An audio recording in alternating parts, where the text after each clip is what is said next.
At 5 o'clock in the morning, I woke up right on schedule, just like always. Outside the window, it was still pitch black, with only the dim yellow glow of a distant street lamp cutting through the darkness. Today was my 60th birthday. By all accounts, it should have been a happy day, but for some reason, a sense of panic was churning in my stomach. I got out of bed as quietly as I could, terrified of waking my son and daughter-in-law in the next room. I felt my way through the dark and put on the old fleece robe that was washed so thin it was nearly white. It was the last thing my husband, Arthur, had bought for me before he passed. My fingers brushed against a grease stain on the chest that would never come out, no matter how many times I washed it, and a familiar ache spread through my heart. In the kitchen, I moved with practiced ease, starting on breakfast. My son, Ryan, liked freshly made pancakes. My daughter-in-law, Megan, only drank freshly blended green smoothies. And my young grandson, Leo, needed a completely different kid-friendly breakfast of scrambled eggs. 3 different meals, every single day for 5 years. Mixing batter, blending vegetables, whisking eggs, the motions had become muscle memory. In my 60 years of life, 40 of them had been spent in a kitchen. From being a wife to a mother, and now to being Grandma Helen, the few square feet in front of the stove had become my entire world. The sizzling sound of pancake batter hitting the hot griddle seemed especially loud in the quiet morning. I instinctively glanced back at the doorway, afraid of waking the Queen upstairs. "You old hag, making all that noise so early in the morning. Are you trying to keep people from sleeping?" And just like that, what I feared came to pass. Megan's sharp voice shot down from the second floor, followed by the rapid slap, slap, slap of slippers on the stairs. I gripped the spatula, the blue veins on the back of my hand standing out like winding little snakes. The kitchen door was thrown open with a violent shove, slamming against the wall with a loud bang. I turned to see my daughter-in-law, Megan, standing in the doorway with a stark white sheet mask on her face. Only her 2 heavily made-up eyes were visible, making her look like some kind of ghost coming to claim a soul. "Today is my—" I started, trying to remind her what day it was. "Who cares what day it is?" She cut me off impatiently, the mask crinkling with her exaggerated expression. "I have an important meeting at 9 o'clock. What if the smell of fried food gets on my suit?" I silently turned down the heat and lifted the finished pancakes from the griddle, placing them on a plate. A drop of hot oil splattered onto the back of my hand, leaving a red mark, but I didn't feel the sting. "Also, the plumber is coming to fix the pipes today. Make sure you're home to wait for him," Megan said, peeling off the mask to reveal her meticulously cared-for face. "For lunch, I want grilled salmon. And don't use too much salt. I gained 2 pounds last week." She turned to leave, then paused as if remembering something else. "Oh, and make a few extra dishes for dinner tonight.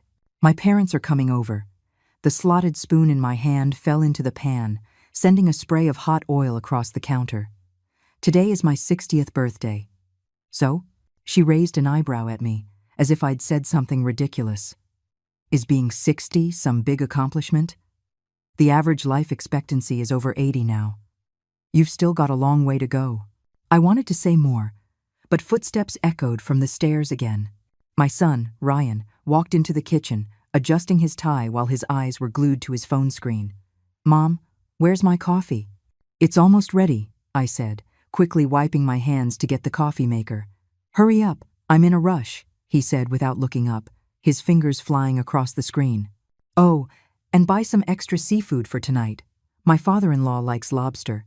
I looked at my son's profile, a face that looked more and more like his father's every day. Once upon a time, this little boy would use his allowance to buy me a birthday card. He would hug me and say, "Mom is the best cook in the world." Now, he didn't even remember what day it was. "Ryan," I called his childhood nickname softly. "Today, Mom, can you please not nag me when I'm busy?" He interrupted with a frown, taking the coffee and downing it in one gulp. "Hey, where did I put my blue cufflinks?" Watching my son head upstairs without a second glance, I stood in the middle of the kitchen and suddenly felt my legs go weak. On the wall calendar, today's date was clearly circled in red pen. Underneath it, I had written Helen's 60th birthday, but they had all looked right past it. After breakfast, my son and daughter-in-law left for work, and the school bus picked up my grandson. As I cleaned the dishes, a daytime talk show was playing on the television. An elderly woman was tearfully complaining about her ungrateful son, while the host declared with righteous indignation that respecting your elders was a core American family value. I turned off the TV, and the room was plunged into a terrifying silence.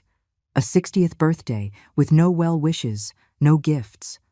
All I had were greasy dishes and a broken pipe waiting to be fixed. From the back of a closet, I pulled out a photo of my late husband, Arthur. I used my sleeve to wipe away dust that wasn't there.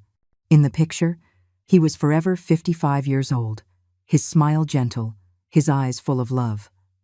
"Arthur, if only you were still here," I murmured, a lump forming in my throat. I remembered the day he was diagnosed with late-stage heart failure. He held my hand and said, "Helen, after I'm gone, you have to live for yourself." I cried until I couldn't breathe, telling him I couldn't live without him. Thinking back now, he must have seen the true nature of this family long ago. For lunch, I made a simple bowl of noodles for myself. Just as I finished, the plumber arrived. Seeing me home alone, the repairman asked casually, "Ma'am, where are your kids?" "They're at work," I managed to smile. "Isn't it your birthday today?" he asked, pointing to the calendar on the wall. My grandma turned 60 last year, and our whole family, more than 20 of us, threw her a huge backyard barbecue. I didn't know how to respond, so I just changed the subject back to the pipes. After he finished and left, I finally broke down. I sat in front of Arthur's picture and cried. 60 years old. It was supposed to be an age for being surrounded by children and grandchildren, for enjoying a peaceful retirement. Instead, I was like an unpaid maid, serving the entire family, young and old, and all I got in return was criticism and commands. Wiping my tears, I grabbed my basket and headed to the market. As I passed the community park, I saw a group of seniors doing line dancing. The music was cheerful, and they were all smiling, so happy.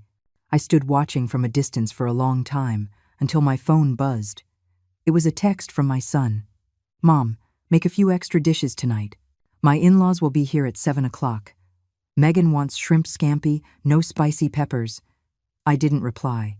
I just shoved the phone back in my pocket and continued toward the market.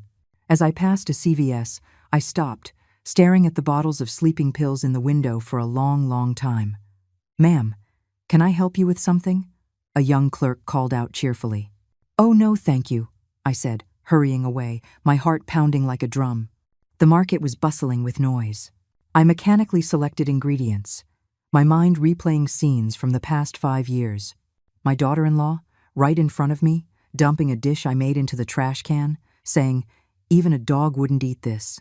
My son, growing more and more impatient with me, as if speaking one extra word to me was a great charity.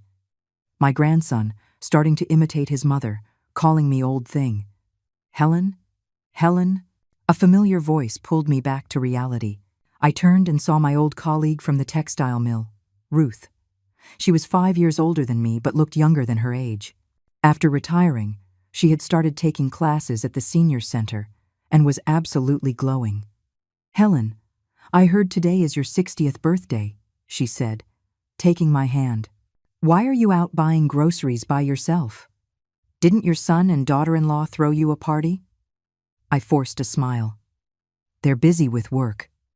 "Busy? My foot?" Ruth scoffed. "My boy used to be like that too. Then I moved into a senior living community, and now he remembers to visit me every other week." "A senior living community?" "Yes, the one called Willow Creek. The facilities are fantastic," she said, lowering her voice. "A lot of the residents there moved in because they couldn't stand their kids anymore. You should come visit sometime. We're looking for someone who knows how to cook." I gave a non-committal answer, but her words sent waves through my mind. Live for yourself. Leave this house. The thoughts grew like weeds, spreading wildly through my heart. When I got home, I started preparing dinner. Washing vegetables, chopping meat, simmering soup, every action was more forceful than usual, as if I were trying to chop all my grievances into the vegetables, to boil all my anger into the soup. At 6:30, my son's family returned, and my in-laws arrived right on time. I was still busy in the kitchen when I heard peals of laughter from the living room. "Mom, is dinner ready?" "I'm starving," my son called out. "Almost," I answered stiffly, plating the last dish. Looking at the feast that had taken me all afternoon to prepare, I suddenly made a decision. From the back of a drawer, I took out an old digital voice recorder. It was something Arthur had used to record his last wishes. I had kept it all these years. I pressed the record button and slipped it into my pocket. "Mom, what's taking so long?" Ryan's voice called again, this time with clear impatience. "Coming," I said, taking a deep breath. I picked up the first platter and walked toward the dining room. The 60th birthday banquet was just getting started. In the dining room, 6 people were already seated around the table. My spot, if you could call it that, was at the farthest end, near the kitchen door, convenient for me to get up at any moment to refill rice bowls or serve more food. "Helen, this spread looks wonderful," my father-in-law remarked politely, though his eyes never left his phone. I placed the grilled salmon in the center of the table, the head of the fish pointing toward him. It was an old tradition, a sign of respect for the eldest at the table. Even though it was my birthday, who in this house remembered? "Mom, where's my red wine?" my son asked with a frown. "Didn't I ask you to chill a bottle? I forgot." "I'll go get it now," I said, turning back to the kitchen. I heard my daughter-in-law snicker behind me. She's getting so forgetful. Can't even remember one simple thing. Megan's voice was just loud enough for everyone to hear. "Ryan, I told you we should have hired a maid instead of relying on this free labor." I gripped the refrigerator door handle, the cold metal seeping through my palm and spreading through my body. Free labor? Yes, for 5 years, that's all I was in their eyes. An unpaid maid, an unpaid chef, an unpaid nanny. Returning to the dining room with the wine, I found my mother-in-law admiring Megan's new handbag, while my grandson was engrossed in his tablet. My son and father-in-law were discussing the stock market. No one paid any attention to me, as if I didn't exist. "Mom, pour the wine," my son said, pushing his glass toward me without even looking up. I silently filled everyone's glass, saving a small pour for myself last. Just as I was about to sit down, my daughter-in-law spoke again. "Where's the soup?" "I don't see any soup. It's a cold night, and there isn't even any hot soup." "It's in the kitchen. I'll go get it." I put down the fork I had just picked up. "Never mind, I'll get it myself." Megan sighed dramatically. "If I wait for you, everything will be in slow motion." She got up and walked to the kitchen, her high heels clicking sharply on the hardwood floor. The dining room fell silent for a moment, the awkward quiet filled only by the noise of a New Year's Eve special rerun on the television. "Grandma, I want shrimp, my grandson," Leo suddenly shouted, pointing at the platter of shrimp scampi on the other side of the table. I quickly stood up to move the platter closer to him, but he pushed it away. "I don't want you to peel it, it's dirty. I want Mommy to do it." "Leo, how can you talk to your grandma like that?" My son finally looked up, but his tone was mild. He turned his head and went right back to his conversation. Megan returned with the soup, and hearing this, actually smiled. "Leo's right. Old people have more germs on their hands. It's unhygienic." She sat down, elegantly pulled on a pair of disposable gloves, and began to peel a shrimp. "Here you go, sweetie. Mommy will peel it for you." I sat there, the food in front of me untouched. I was already full of anger. The voice recorder in my pocket felt heavy, like a piece of burning charcoal searing my thigh. "Oh, by the way, Helen," my mother-in-law suddenly turned to me. "I hear it's your birthday today." My heart leaped, as if struck by lightning. Someone finally remembered. "Ah, yes, it is." My voice trembled slightly. "Oh, perfect," she said, turning to her daughter. "Megan, why don't you bring out that cake you bought? It'll save us a trip." "Cake?" I was stunned. They had gotten me a cake. Megan reluctantly got up and pulled a small, palm-sized cardboard box from the refrigerator. She casually tossed it on the table in front of me. It was on sale at the supermarket. "It'll have to do." My hands shaking, I opened the box. Inside was a small, misshapen cake. The frosting had collapsed, and the strawberry on top was half rotten. The price tag read, "Special, $15, limited time offer." "Mom, don't be offended." My son finally glanced at me. Megan meant well. Meant well? I stared at the pathetic cake and suddenly wanted to laugh. My 60th birthday, and this was their so-called good intention. A discounted, deformed, palm-sized cake. "Thank you," I said mechanically, feeling something inside my chest shatter. "Hurry up and cut the cake. We still need to eat," Megan urged.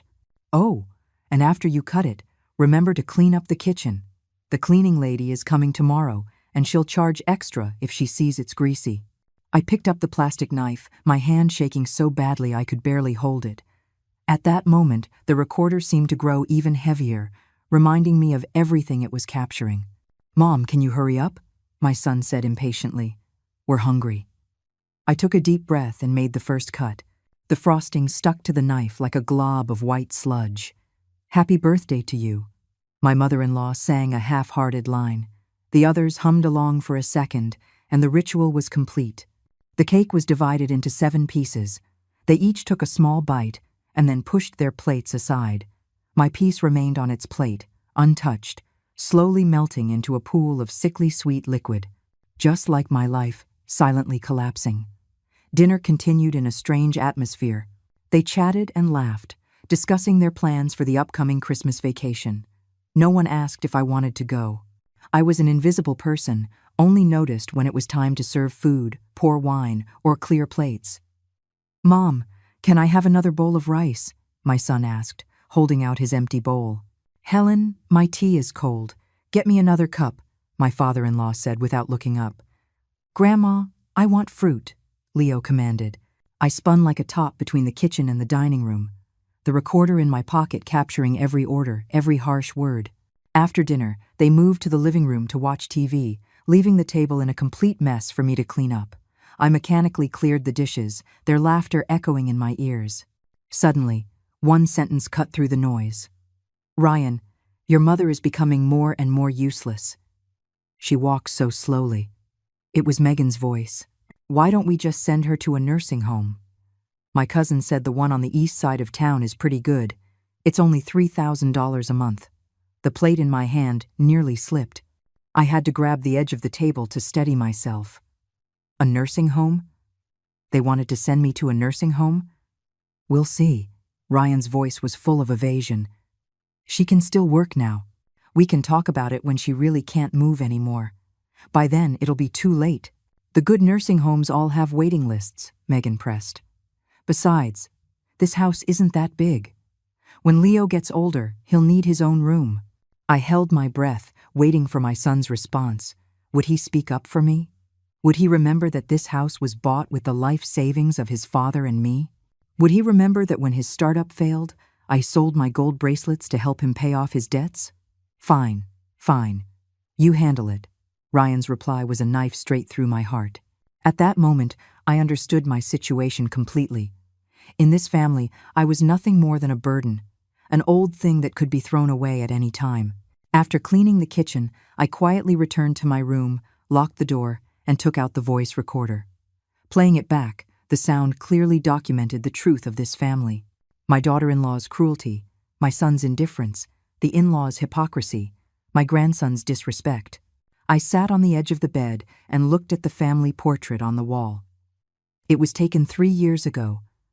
I was squeezed into the very edge of the frame, like a stranger who had accidentally wandered into the shot. Arthur's picture was on the nightstand. He seemed to be looking at me, his eyes filled with reproach.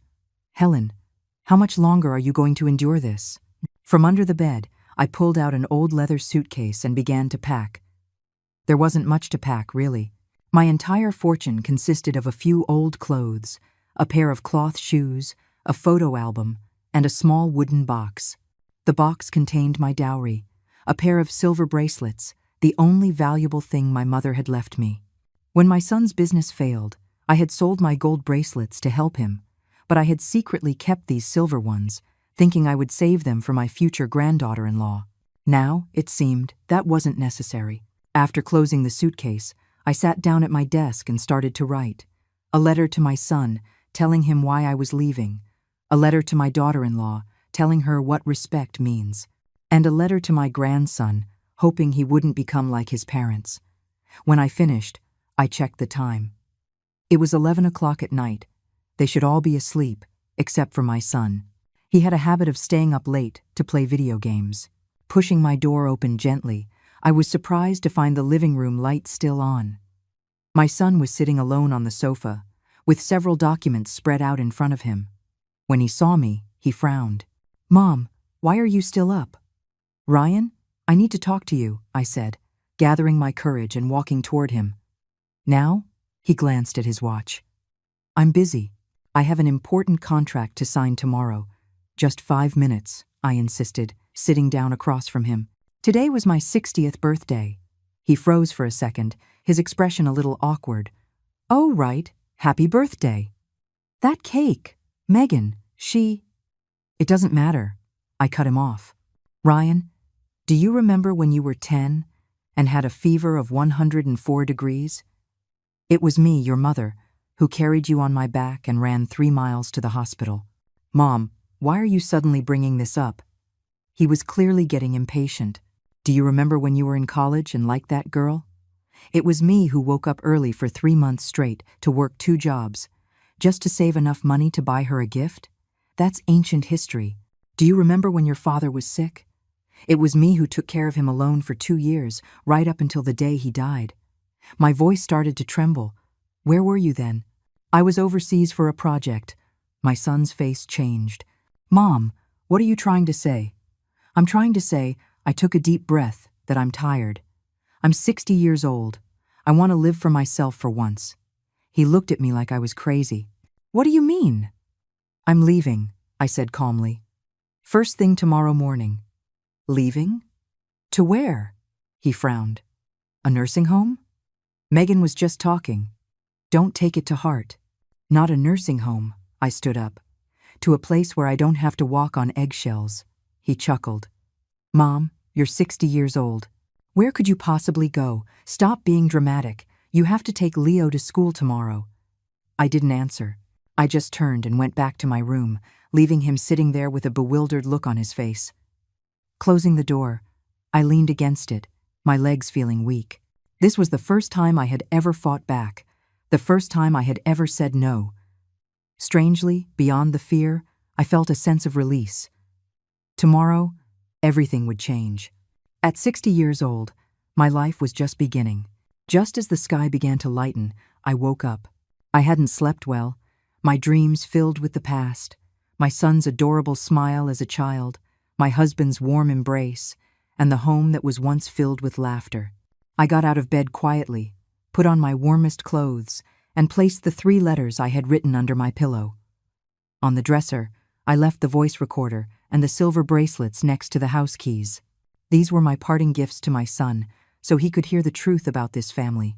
Dragging the old suitcase to the front door, I looked back one last time at the house I had lived in for 20 years. The family portrait on the wall, the remote control on the coffee table, my grandson's roller skates by the shoe rack, every object held a memory, but none of them could hold me back any longer. "Mom, what are you doing?" My son's voice came from behind me, making me jump. He was standing at the top of the stairs in his pajamas, his glasses still on, staring intently at my suitcase. "I told you last night." "I'm leaving," I said calmly, my hand already on the doorknob. "You're serious?" He rushed down the stairs, taking them 2 at a time. "Where are you going?" "Why?" "To a place where I am respected." I looked him straight in the eye. "As for why, you'll understand after you listen to what's on that recorder." "What recorder?" "Mom, are you getting senile?" He reached out to grab me, but I dodged him. "Ryan, I rarely used his full name. From the day you were born, I gave you everything. After your father died, I transferred the house to your name, and I used all my retirement savings to support this household. For 5 years, day in and day out, I've served you 3. And what I get in return is being called senile." He was stunned, apparently not expecting me to speak to him this way. You, just calm down." His tone softened. "Did Megan say something to upset you? You know how she is, she speaks before she thinks, but she doesn't have a bad heart." "Doesn't have a bad heart?" I laughed coldly. "She dumps my cooking in the trash in front of me, calls me an old hag, and plans to send me to a nursing home. Is that what you call not having a bad heart?" My son's face turned red, then pale. She didn't mean it like that. Then what did she mean? I shot back. And you, my own son. Have you ever said a single word in my defense? He was speechless, his eyes darting away. Just then, Megan's voice came from upstairs. Ryan, what's all the noise so early in the morning? It's nothing, he called up, then lowered his voice to me. Mom, let's go inside and talk. We don't want the neighbors to hear. There's no need, I said, pulling open the door. A blast of cold air rushed in. I've called a car. Mom, he grabbed my suitcase. You can't just leave like this. What about Leo? Who's going to make his breakfast? Who's going to take him to school? That last sentence was the final straw. I yanked the suitcase back with all my might, my voice trembling with rage. Even now, all you can think about is who is going to serve your son. Ryan, I am not a slave to this family. What's going on? Megan came down the stairs in a silk robe. Seeing my suitcase, her eyebrows shot up. Well, what's this little drama? Running away from home? Megan, that's enough, my son snapped at her, a rare occurrence. He turned back to me. Mom, please calm down. Let's just talk about this. Talk? I laughed, but tears streamed down my face. For 5 years, has anyone ever talked to me? Has anyone ever asked me what I want to eat? Where I want to go? What I want for my birthday? Megan scoffed. You're 60 years old and you're acting like a teenager demanding romance. Isn't having a roof over your head and food to eat enough? Megan. Ryan glared at her. Am I wrong? She crossed her arms. Old lady, if you want to leave, fine. But first, tell us how we've mistreated you. Did we not feed you? Did we not clothe you? I looked at this woman, with her perfect makeup and expensive clothes, and suddenly felt the absurdity of it all. This was the woman I sold my dowry to help my son marry. This was the person I served every day like a queen. You didn't mistreat me, I said calmly. You just never treated me like a human being. With that, I dragged my suitcase out the door. My son ran after me and grabbed my arm. Mom, it's snowing outside. Where can you go? Let go. I shook his hand off. Ruth told me about a senior living community. I'm going to check it out. A senior living community? Megan's eyes lit up. Which one? What are the conditions like? How much is it a month? I ignored her and walked toward the elevator. My son followed me out, barefoot. Mom, don't be rash. At least wait until the snow stops. The elevator door opened. I stepped inside and pressed the button for the first floor. In the final moment before the door closed, I said to my son, there are letters under the pillow, and a recorder and bracelets on the dresser. Listen to it, and think about it. As the elevator descended, my heart felt lighter than it had in years. For the first time in 5 years, I had made a decision for myself. For the first time, I had fought back against unfair treatment. The feeling was surprisingly good. At the entrance to the complex, a taxi was already waiting. The driver was a friendly, middle-aged man who helped me put my suitcase in the trunk. Where to, ma'am? He asked. Willow Creek Senior Living, I said, my voice trembling slightly as I spoke the address. The car started, and the familiar neighborhood scenery slowly receded. The supermarket, the park, my grandson's school. The places that had once made up my entire world were now part of the past. Visiting family, ma'am? The driver asked casually. No, I said, gazing at the falling snow outside the window. I'm going to start a new life. The car drove through the city center and stopped in front of a red brick building. The words Willow Creek stood out brightly against the snow. As soon as I got out of the car, I saw Ruth walking toward me with an umbrella. Helen, you really came, she said warmly, taking my suitcase from me. Come on, let's go see the room. There's a sunny single room that just opened up. I followed her into the lobby, and a wave of warmth washed over me. A few seniors were playing chess, reading, and knitting. When they saw me, they all nodded and smiled in a friendly way. This kind of natural, easy respect was something I hadn't felt in my own home for a very long time. This is the activity room, that's the dining hall, and over there is the library, Ruth explained as she led the way. A doctor comes for checkups every week, and we have a social event once a month. Oh, do you know how to play bridge? We've been looking for a fourth for ages. I couldn't help but smile. A little. But my real skill is cooking. That's fantastic. Her eyes lit up. We're in desperate need of a good cook around here. A lot of the ladies can't stand the cafeteria food. If you're willing, you could organize a little cooking club. We could all chip in for the ingredients. The single room was much nicer than I had imagined.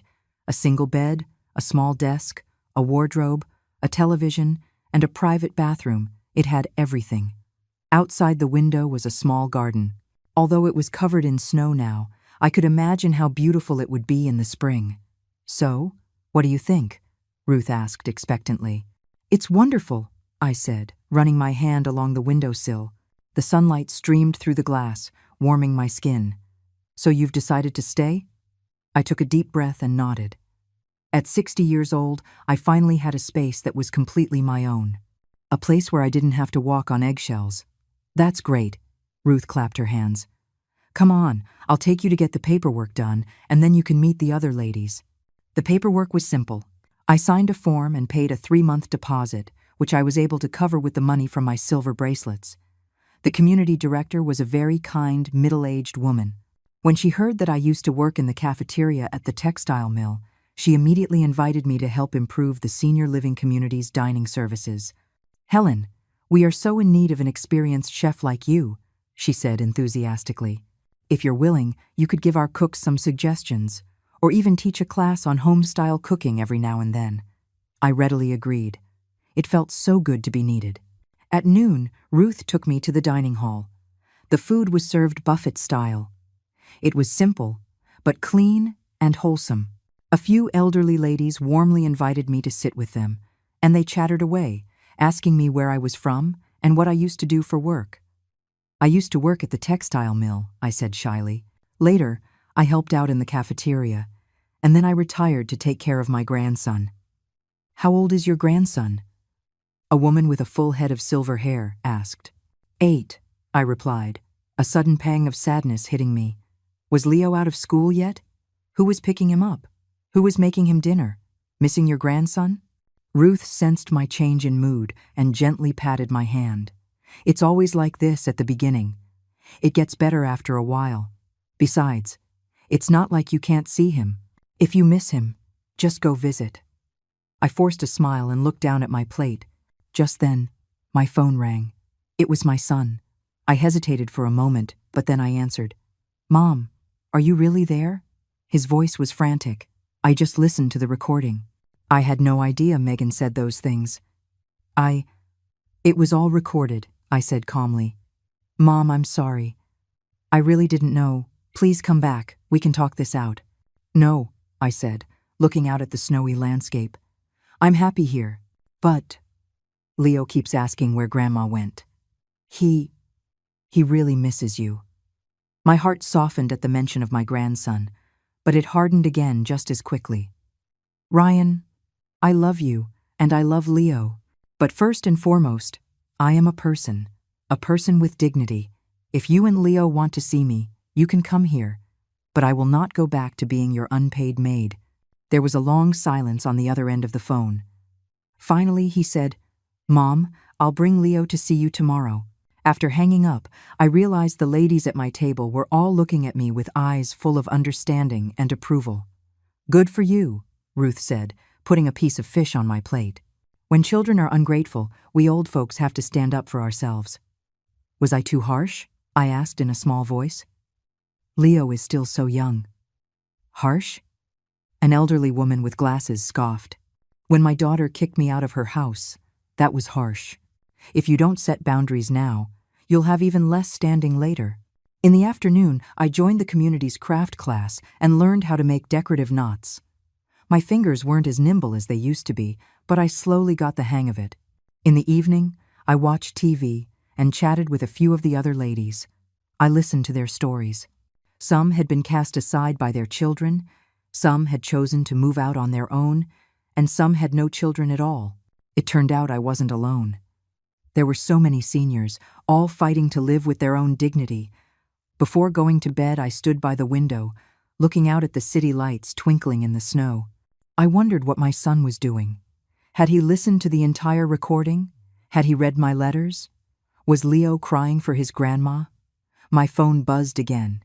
It was a text message. I opened it. It was a voice message from Leo. "Grandma, where are you? I want you to make me your pancakes."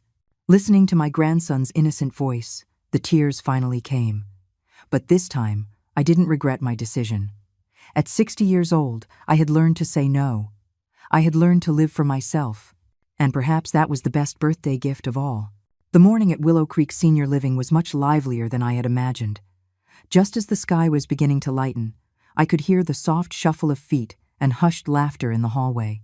I opened the curtains and saw several elderly ladies already in the small garden below, doing their morning exercises. Their movements were synchronized and graceful, looking especially vibrant in the morning light. "Helen, are you up?" Ruth's voice came from outside my door, followed by a gentle knock. I quickly put on my robe and opened the door. Ruth was standing there with a tray, on which sat a steaming bowl of oatmeal and 2 small muffins. "I know you're not used to the cafeteria yet, so I brought you some breakfast," she said with a warm smile. "Eat up, and I'll come back later to introduce you to some of the local celebrities around here." I took the tray, a wave of warmth spreading through my chest. How long had it been since someone brought me breakfast? Since Arthur passed away, I was always the first one up every morning, preparing breakfast for the whole family, but no one ever cared what I wanted to eat. "Thank you, this is too much trouble," I said, a little embarrassed. "Don't be silly," Ruth waved her hand. "Here, all the seniors look out for each other. Take your time eating.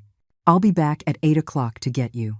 Closing the door, I sat at the small table and slowly savored the simple breakfast. The oatmeal was cooked perfectly, thick and creamy. The muffins were soft and fluffy with a hint of sweetness. Compared to the scraps I used to hurriedly swallow at my son's house, this breakfast felt like a feast. After eating, I washed up and began to organize the few clothes I had brought. The small room, though not large, was filled with sunlight. The wardrobe, desk, and nightstand were all in good condition. There were even a few landscape paintings on the wall, adding a touch of homeliness to the space. From the bottom of my suitcase, I took out the old photo album and gently caressed the cover.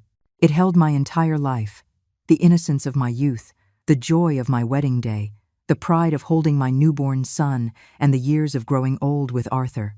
The last few photos were of the whole family. I was squeezed into the very edge, looking like an outsider. Knock, knock, knock. The door sounded again. I opened it to find Ruth, now changed into a bright red jacket that made her look incredibly energetic. "Wow, Helen, that outfit." She looked my faded old robe up and down and frowned. No, that won't do. Today is a big day. You have to dress up a bit." "What big day?" I asked, confused. "It's the monthly senior talent show," she said excitedly. "You're just in time.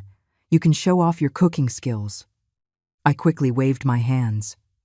No, I don't have any talents." "Don't be so modest," Ruth said, pulling me out the door without taking no for an answer.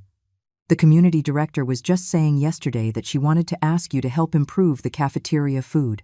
This is the perfect opportunity." She half dragged me to the activity room, which was already filled with more than 20 seniors, all chatting and laughing. It was a lively scene. When they saw us, a few of the ladies waved enthusiastically. "You must be the newcomer, Helen. Come, sit over here." I was seated in the front row, with a small table of fruit and tea in front of me. The community director, Miss Davis, walked onto the small stage and clapped her hands. "All right, everyone. It's time for our favorite event of the month, the talent show. Today, we have a special welcome for our new resident, Helen Fung." Everyone turned to look at me, applauding and smiling. I nodded awkwardly, my face flushing. "Helen used to be a key member of the cafeteria staff at the textile mill," Miss Davis continued. "Her cooking skills are legendary. Today, we are honored to have her show us one of her signature dishes. What do you all say?" The applause grew even louder. I stood up, flustered, and stammered. I didn't prepare anything." "That's okay," Miss Davis said with a smile. "The kitchen has already prepared all the ingredients and equipment. You can make anything you like." And just like that, I was pushed onto a small, temporary cooking station. Looking at the fresh ingredients and gleaming utensils on the counter, I suddenly felt a long-lost sensation, the feeling of being needed, of being respected. "Well, I'll just make a simple meatball dish then," I said, rolling up my sleeves and washing my hands. For the next half an hour, I was completely immersed in the joy of cooking. The ground meat became tender and elastic in my hands, and the proportions of the various seasonings were etched into my memory. When I dropped the meatballs into the hot oil, a delicious aroma filled the entire activity room. "That smells amazing," the seniors exclaimed, some even crowding around to watch me work. After the meatballs were done, I used the remaining ingredients to quickly stir-fry some sweet and sour cabbage. The two dishes were placed on the display table, a feast for the eyes and the nose, drawing gasps of admiration. "Helen, this is incredible," Miss Davis said, taking a bite of a meatball. Her eyes lit up. Crispy on the outside, tender on the inside, and seasoned just right. It's even more authentic than my mother's. The seniors took turns tasting the food, all of them praising it endlessly. I stood to the side, watching their satisfied expressions, a sense of accomplishment swelling in my chest.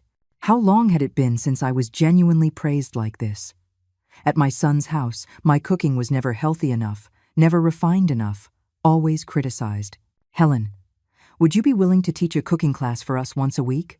Miss Davis suddenly asked. "The community will cover the cost of ingredients. You would just need to teach everyone how to make these home-style dishes." I was stunned. Teach a class?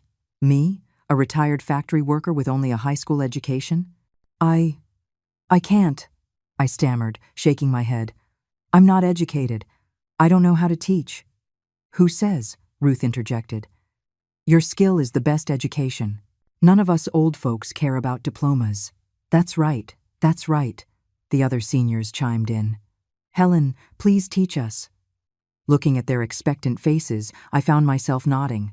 The applause erupted again, even more enthusiastic than before. In that moment, I finally understood what it felt like to be needed. After the talent show, Miss Davis took me on a tour of the community's shared kitchen. It was spacious and bright, with modern equipment, even nicer than the kitchen at my son's house. "Helen, from now on, this is your domain," Miss Davis said with a smile. "How about a cooking class on Tuesday and Thursday mornings?" "Okay," I nodded, then suddenly remembered something. "What about buying the ingredients?" "Don't worry about that," Miss Davis interrupted. "We have regular suppliers. You just need to give us a list in advance. As for payment, no payment needed," I said quickly. "I'm happy to do something for everyone." "That won't do," Miss Davis said firmly. "According to community rules, instructors get a teaching fee. It's $200 per class. Please don't refuse. $200. I was secretly astonished. At my son's house, that was just a day's worth of grocery money. But for me, it was income earned through my own labor, money that was completely mine. At noon, I had a hearty lunch in the cafeteria and chatted animatedly with some of my new friends. I had just returned to my room for a nap when my phone suddenly rang. It was my son, Ryan. "Mom," his voice sounded exhausted. "Leo and I are at the front gate. The security guard won't let us in without your permission." My heart skipped a beat. They had really come. I looked at the time. It was only 1:30 in the afternoon. Shouldn't Leo be in school? "Wait there. I'll come down and get you," I said, hanging up. I quickly smoothed my hair and clothes. At the community entrance, my son was holding Leo's hand, standing in the cold wind. Ryan was dressed in a suit but looked haggard.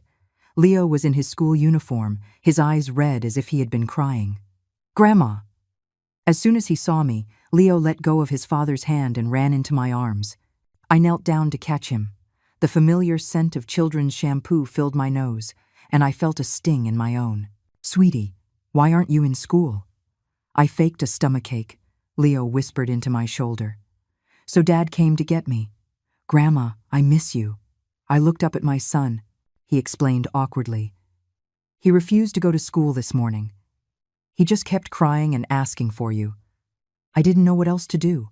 "Come in," I sighed, taking Leo's hand and leading them inside.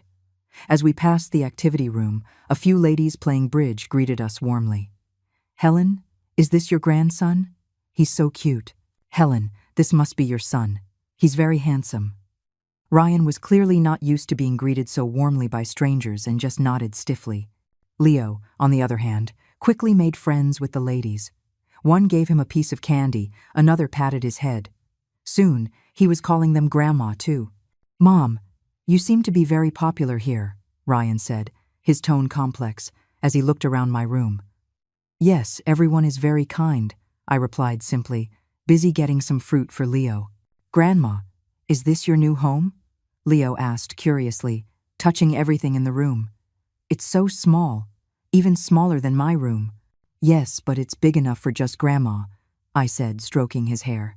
Ryan sat in the only chair, looking like he had something to say but didn't know how to start. Finally, he spoke. Mom, I listened to the recording. I had no idea Megan said all those things. You had no idea? Or you chose to ignore it? I asked calmly, peeling an orange for Leo. He fell silent, looking down at his hands. Leo leaned against me, quietly eating his orange, his big eyes darting back and forth between us. Probably both, Ryan finally admitted after a long pause. I knew Megan could be harsh sometimes, but I just thought you wouldn't take it to heart. Because I'm your mother, I should just endure everything unconditionally. My voice trembled slightly. Ryan, mothers are people too. We have hearts, and they can hurt. I know I was wrong, Mom. He looked up, his eyes red. Megan and I had a huge fight last night. I played the recording for her. At first, she tried to deny it, but then what?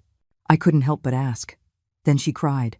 She said her parents treated her grandmother the same way growing up, so she thought that was a normal relationship between a mother-in-law and daughter-in-law. This was unexpected. Megan crying? Admitting she was wrong? Grandma, Mommy cried yesterday too, Leo suddenly piped up. She said she shouldn't have thrown your cake in the trash. I was stunned. What cake? Ryan explained awkwardly. For your 60th birthday. Megan had actually ordered a big cake, but she got angry because the bakery delivered it late. In a fit of temper, she just threw it away and bought that small one from the supermarket. So that's what happened. Behind that small, discounted cake, there was another story. I didn't know whether to laugh or cry. Mom, please come home with me. My son suddenly grabbed my hand. I promise Megan will respect you from now on, and I'll be more attentive. You can't be all alone here. I'm not alone. I gently pulled my hand away. I have many new friends, and I have a job here. A job? He looked at me in disbelief. Yes, I teach a cooking class, twice a week. I couldn't help but feel a little proud. And I get paid for it. Ryan looked like he had been struck by lightning. You're teaching a class here, and they're paying you? What? You don't think your mom is capable? I asked, half jokingly.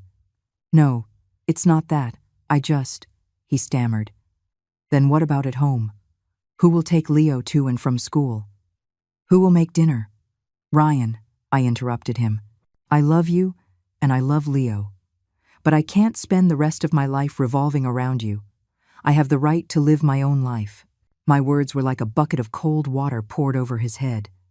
He stared at me, as if seeing his mother for the first time.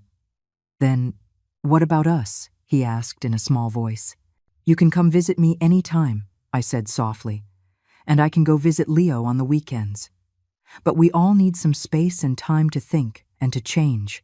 When it was time for them to leave, Leo clung to my leg, refusing to let go, crying his heart out. Grandma, come home with me. I don't want you to live here. I fought back tears and knelt down to his level. Sweetie, Grandma isn't leaving you. Grandma just needs her own little house. You can come visit me any time, and I'll come visit you often, okay? Really? He sniffled. Really?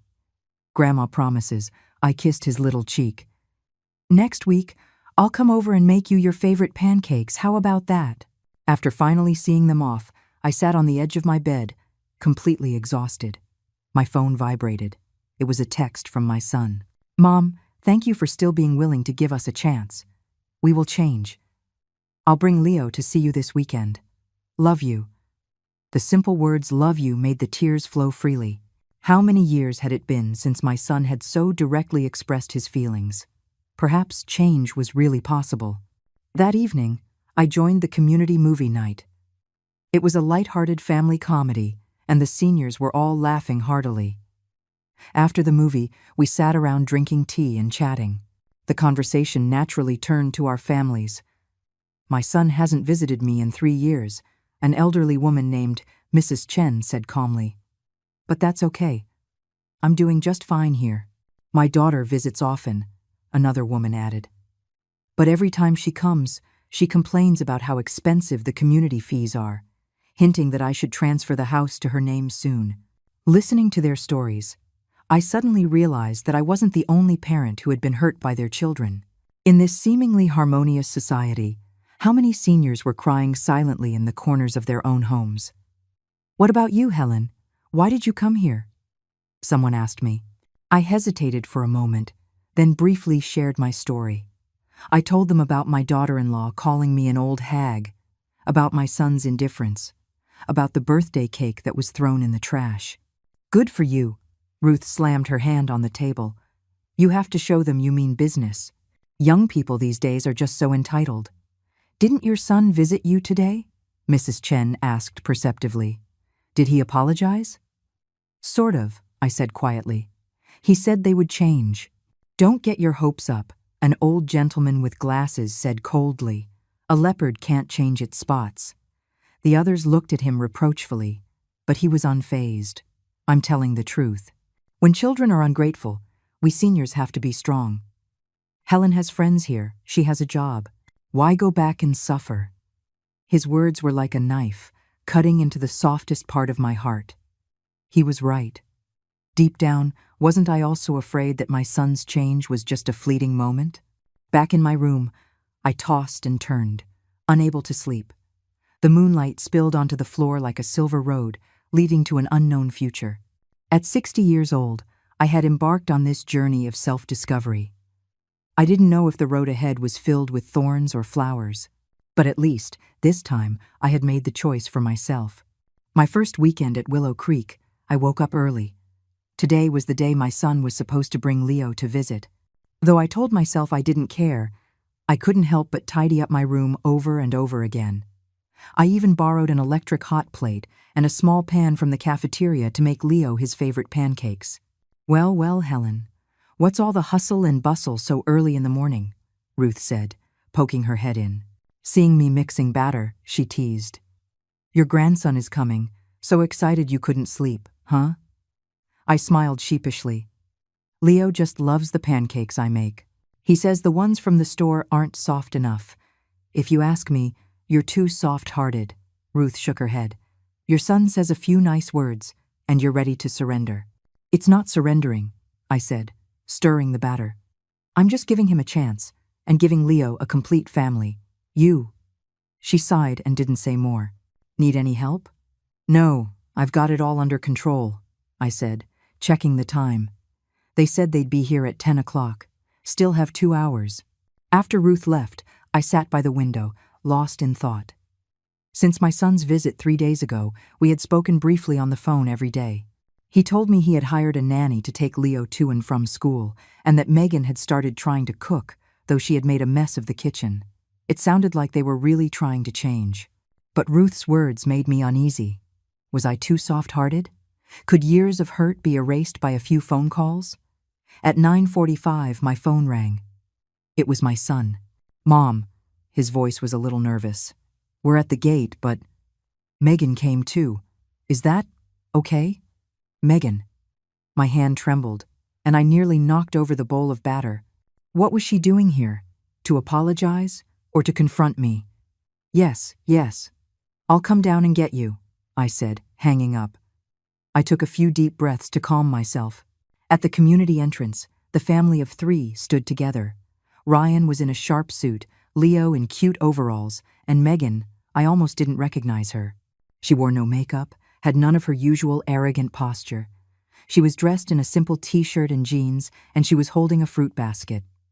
Grandma. Leo was the first to run over and hug me. Mom.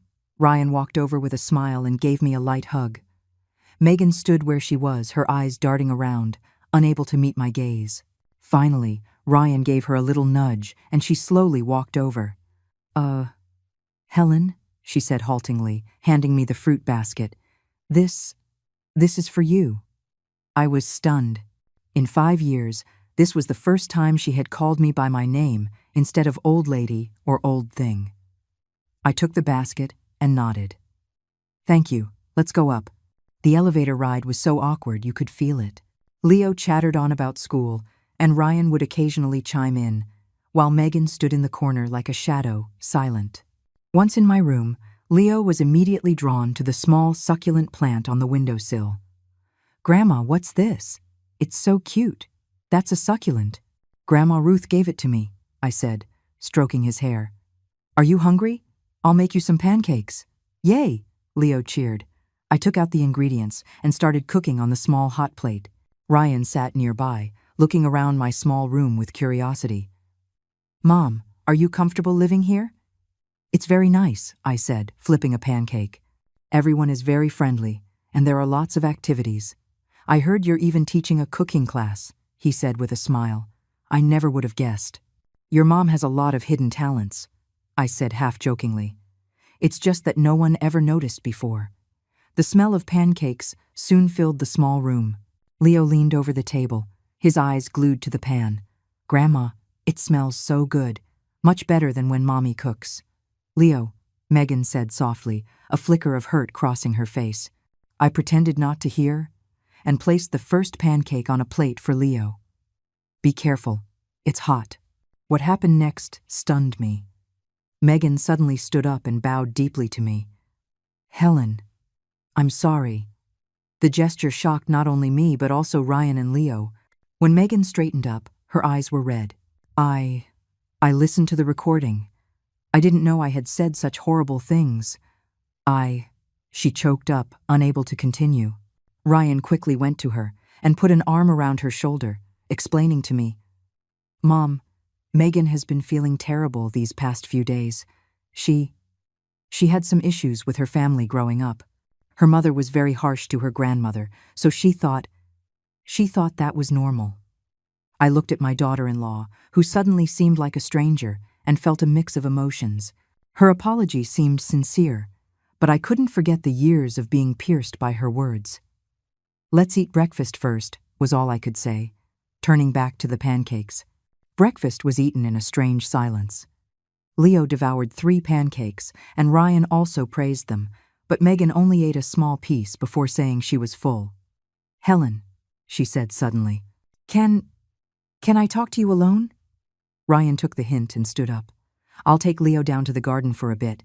Mom, you two take your time. After they left, the room was silent except for the sound of my own rapid breathing. Helen, she finally broke the silence, her voice barely a whisper. I know saying sorry doesn't change anything, but I am truly, truly sorry. Why? I looked her straight in the eye. Because the recording was discovered? Because Ryan fought with you? Or because your parents scolded you? She looked up sharply, a flash of shock in her eyes, which then dimmed. All of those things, I guess. But mainly, it was because I heard what you said to Ryan. What did I say? You said that mothers are people too, that mothers have hearts and they can hurt. Her tears started to fall. It made me think of my own mother, and whether she broke down crying. I awkwardly handed her a tissue, the hard wall around my heart beginning to crack. I grew up watching my grandmother serve the whole family like a servant, she sobbed. My mother ordered her around, my father ignored it. I thought that was just how it was supposed to be between mothers-in-law and daughters-in-law. So when you got married, you started treating me the way your mother treated your grandmother, I said softly. She nodded in shame. I thought that was how I was supposed to establish my place as the lady of the house. I was wrong. Looking at her trembling shoulders, I suddenly understood. This sharp, cruel daughter-in-law was also a child hurt by her own family. Her cruelty wasn't innate. It had been passed down. Megan, I sighed. Do you know what hurt me the most over these past 5 years? It wasn't how you treated me. It was that you taught Leo to treat me that way too. She flinched, and the tears fell faster. I know. Leo isn't close to me anymore. He thinks I'm the one who drove you away. This is my punishment. It's not a punishment, I said, handing her a glass of water. It's just a child's natural reaction. He loves me. So when he saw you hurting me, he naturally pulled away from you. What should I do? She looked up, her eyes filled with desperation. I don't want Leo to hate me, and I don't want you to hate me. In that moment, I saw the fragile little girl beneath her hard shell. Perhaps we had both been wearing masks for too long, forgetting who we really were. I don't hate you, I said softly. But I need time. Trust isn't lost in a day, and it can't be regained in a day either. She nodded, wiping her tears. I understand, Helen. I'm not asking you to forgive me right away. I just hope you can give Ryan and Leo a chance. They really miss you. Just then, the door opened and Leo burst in. Grandma, Dad bought me ice cream. Seeing his mother crying, he froze. What's wrong, Mommy? Mommy's fine. Megan forced a smile. Just got some dust in my eye. Oh, Leo said, not quite understanding. He turned to me excitedly. Grandma, the garden downstairs is huge, and there's a swing set. Grandma Ruth said there's a craft class this afternoon. Can I join? Of course you can, I smiled, stroking his hair. I looked at my son. Are you staying for lunch? The cafeteria food is pretty good. Ryan's eyes lit up. Sure, Mom, that sounds great.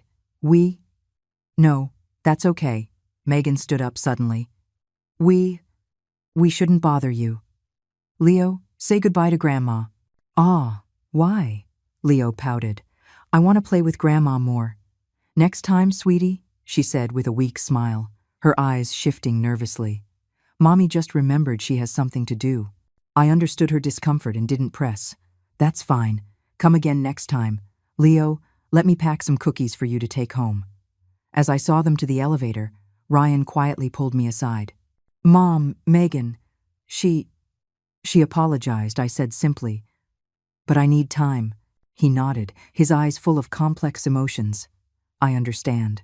Mom, thank you. Watching the elevator doors close, I let out a long breath. This sudden reconciliation had left me exhausted, but it also gave me a flicker of hope. Maybe change really was possible. In the afternoon, I took Leo to the craft class as promised. He was very good with his hands and, with Ruth's help, made a beautiful little clay bowl, which he proudly announced he would take home for his dad. Grandma, when are you coming home? He asked innocently as he was leaving. I want to play with you every day. Grandma lives here now, sweetie. I knelt down to his level. But you can come visit me anytime, okay? Okay, he nodded reluctantly.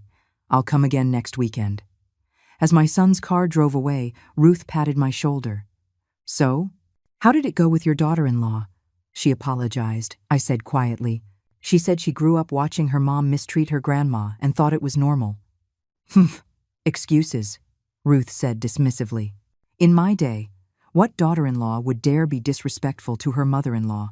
Now they all use their dysfunctional families as a shield. But she seemed genuinely sorry. Helen, you're too kind. Ruth shook her head. Be careful not to fall into the same trap again. Back in my room, I lay on the bed, replaying the day's events.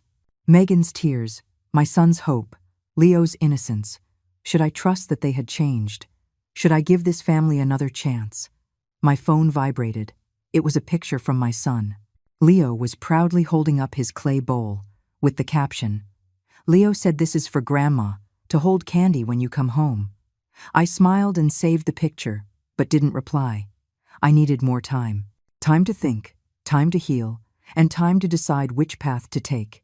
Outside, the sun was setting, painting the entire room in a golden hue. At 60 years old, I had finally learned to say no, and I had also learned to listen to my own heart. Whatever my final decision, this time, I was going to live for myself. The morning broadcast at Willow Creek had just started when I was jolted awake by a frantic knocking on my door. Helen! Helen! Open up! It was Miss Davis's voice, sounding both excited and urgent. I hurriedly threw on my robe and opened the door to find Miss Davis beaming, waving a newspaper in her hand. You're in the paper! You're in the paper! What? I took the newspaper from her, completely bewildered. On the front page of the community section, the headline read, 60-year-old woman bravely seeks dignity, becomes senior social media star with culinary skills. Next to it was a photo of me making meatballs at the talent show. What? What is this? My hand trembled slightly. A reporter came to cover our talent show yesterday and was really interested when he saw you teaching your cooking class, Miss Davis explained excitedly. I didn't expect it to be published today, and on the front page, no less. I read the article, my heart beating faster and faster. The reporter not only described my cooking in detail, but also interviewed several seniors about their opinions of my food. He even mentioned my experience of choosing to live independently after enduring verbal abuse from my daughter-in-law. Isn't this a bit of an exaggeration? I asked nervously. Exaggeration? It's all true. Miss Davis patted my shoulder. Helen, you're going to be famous. 3 different news outlets have already called this morning asking to interview you. Sure enough, within an hour, my small room was crowded with reporters from 2 different media outlets. They were extremely interested in my story of transformation, from a downtrodden mother-in-law to a culinary expert. The questions came one after another. Helen, what made you decide to leave your son's home? Does your daughter-in-law know that you're teaching cooking classes here? What are your thoughts on the widespread issue of disrespect towards the elderly in society today? Facing the cameras and microphones, my palms were sweating, but I tried my best to calmly recount my experiences. Of course, omitting my family's real names and some of the more private details. I'm not here to accuse anyone, I said to the camera. I just want to tell all the seniors like me that age is not a reason to be disrespected. We have the right to live with dignity, to pursue our own value. After the interviews, I sat on the edge of my bed, exhausted. But my phone started ringing off the hook. Texts, messages, missed calls, almost all my old colleagues and neighbors had seen the report and were sending their support. The most surprising call was from my son, Ryan. Mom. His voice was a mix of excitement and anxiety. You're in the paper. The whole office is talking about it. You saw it? What about Megan? I asked nervously. She saw it too. He paused. She's upset that you made our family matters public, but she also understands that it's your right. I breathed a sigh of relief, but also felt a twinge of guilt. Maybe I should have told them beforehand. Mom, the reporters didn't reveal our identities, did they? He asked worriedly. No, I made sure not to mention your names, I reassured him. I just wanted to share my story. Maybe it can help other seniors in similar situations. I understand, he said softly. Mom, I'm proud of you. Really? That phrase, I'm proud of you, made my nose sting. For so many years, I had been the one who was proud of his achievements. Today, it was the other way around. Not long after I hung up, the front desk at the community called to say I had visitors. When I went downstairs, I saw the community director in a formal suit, along with several middle-aged people I didn't recognize. Helen, the director shook my hand warmly. These are officials from the City Council on Aging. They saw your story and came specially to visit you. It turned out my story had caught the attention of the City Council on Aging. They were planning an Elder Appreciation Month and wanted to invite me to be a senior dignity ambassador and to lead a public project on preserving traditional cuisine. Helen, your experience and your culinary skills are very representative. An official named Mr. Chen said sincerely. We hope to use your influence to raise public awareness of the rights of the elderly. I stood there, flustered, never imagining I would suddenly become a public figure.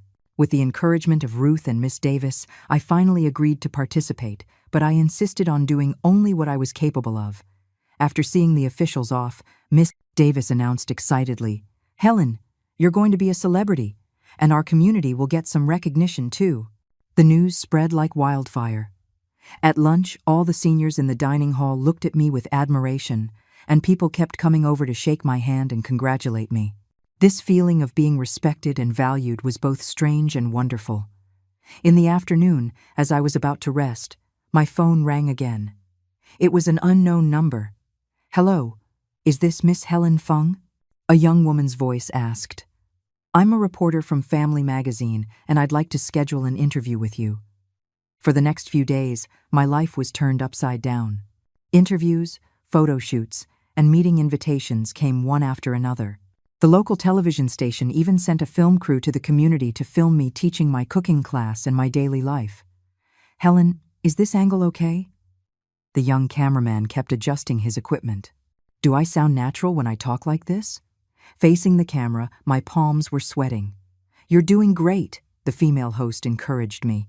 "Just be yourself, like you're teaching a normal class." Gradually, I got used to the attention. The other seniors also got used to the film crew, and some even took the initiative to praise my cooking and character on camera.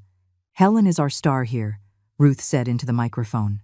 "Her meatballs are even better than those from a 5-star hotel." The most surprising thing was that all this publicity brought about real change. The community allocated funds to upgrade the kitchen equipment.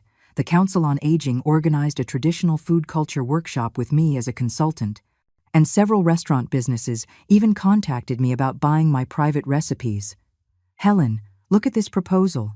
Miss Davis showed me a contract excitedly. "A well-known restaurant wants to hire you as a consultant, 1 visit a month, for $2,000 each time." $2,000. That was half of my previous monthly retirement pension. Holding the pen, my hand trembled so much I could barely sign my name. At 60 years old, for the first time, someone was paying for my knowledge and skills. For the first time, someone truly recognized my value. However, as my exposure grew, so did the pressure on my son's family. Although the reports had omitted their real information, the news had spread among their acquaintances. "Mom," Ryan's voice was tired over the phone. "Megan's parents are furious. They say we mistreated an elder. My colleagues at work are also gossiping. I understand this is your life, but it's affecting your lives, isn't it?" I asked softly. "No, that's not what I mean," he said hastily. "We deserve this. It's just Leo. At school, his classmates are asking if it's true his mom drove his grandma away. He's very upset." My heart ached. The conflicts between the adults had ultimately hurt an innocent child. "I'll handle it," I promised him. "Don't worry about Leo." After hanging up, I immediately contacted the reporter from Family Magazine and asked her to specifically state in the follow-up report that my decision was a personal choice, that my son and daughter-in-law had realized their mistakes and were actively trying to improve, and I hoped the public would not disturb their lives. "Helen, you are too kind," the young reporter sighed. "Still thinking of protecting your family in this situation." "They are my family," I said simply. "Conflict is one thing, love is another." After the follow-up report was published, public opinion did indeed soften. My son sent me a text to thank me, saying that Megan was deeply moved and was trying hard to be a better daughter-in-law. As Elder Appreciation Month approached, my schedule became increasingly packed. In addition to my twice-weekly cooking classes, I had to participate in citywide promotional events, give media interviews, and prepare for a traditional food exhibition. "Helen, you don't look so well lately," Ruth said with concern. "Don't push yourself too hard. Your health is important." "I'm fine." I smiled and shook my head. Being busy actually gives me energy. But the body is always honest. One busy morning, while demonstrating how to season a dish, I suddenly felt dizzy and nearly fainted at the cooking station. "Helen!" the students cried out, rushing to support me. "Miss!" Davis immediately called the community doctor. After an examination, the doctor said sternly, "Overexertion and an irregular diet. Your blood pressure is a bit high. Helen, you need to rest for a few days." When the news got out, the Council on Aging sent a young woman named Sarah to be my temporary assistant, to help me handle various tasks and ensure I didn't overwork myself. "Helen, today you're just in charge of giving directions," Sarah said energetically. "Leave the heavy lifting to us young people." With her help, my life became much easier, and I was able to better enjoy this unexpected new career. Gradually, I found that I was no longer just Ryan's mother or Leo's grandmother. I had become the respected Chef Helen, Consultant Fung, and even Master Helen. The opening ceremony for Elder Appreciation Month was held in the city's cultural plaza. As the Senior Dignity Ambassador, I was invited to give a speech. Hundreds of seniors and citizens sat in the audience, along with cameras from multiple media outlets. Friends, I stood at the microphone, my voice trembling slightly with nervousness. A few months ago, I was just an unknown housewife, my days revolving around the stove and my grandson, enduring the cold words of my daughter-in-law. As I spoke, I gradually relaxed, telling my story how on my humiliating 60th birthday, I decided to fight back. How I found a new purpose in life at the senior living community, and how I rebuilt my relationship with my son's family. Age is not a limitation, but a new starting point, I said into the microphone. Every senior has unique value and talent, and deserves to be respected and loved. Today, I stand here to tell all the seniors like me, it is never too late to live bravely for yourself. The applause was thunderous and went on for a long time. After my speech, a city official personally presented me with a model senior certificate and medal. The media swarmed me for interviews, the flashbulbs so bright I could barely open my eyes. On the outskirts of the crowd, I suddenly saw a familiar figure. It was my son, Ryan. He stood there in a sharp suit, holding Leo's hand. When he saw that I had noticed them, Leo waved excitedly. "Grandma, Grandma." I apologized to the staff and quickly walked toward them. Ryan's eyes were shining with pride. "Mom, you were amazing. What are you two doing here?" I asked, surprised, bending down to hug Leo as he ran to me. "The city sent an invitation," my son explained with a smile. "I took the day off to bring Leo to see you shine." "Grandma is so cool," Leo said, looking up at me with admiration. "Everyone was clapping for you." In that moment, all the hardship, all the grievances, felt worthwhile. I held my grandson's hand with one hand and linked arms with my son with the other, feeling a long-lost family warmth. "Where's Megan?" I asked softly. She was too embarrassed to come," Ryan said awkwardly. "But she wanted me to tell you that she's proud of you." "Really?" I nodded, not asking further. Change takes time. I knew that better than anyone. After the event, my son insisted on treating me to a nice dinner. In the restaurant, Leo excitedly looked at my certificate and medal, while Ryan seriously looked at my recent photos and reports. "Mom," he said suddenly, "I never knew you were so outstanding." "That's because you never really looked at me," I said half-jokingly. "In your eyes, I was probably just a piece of furniture that could walk and cook."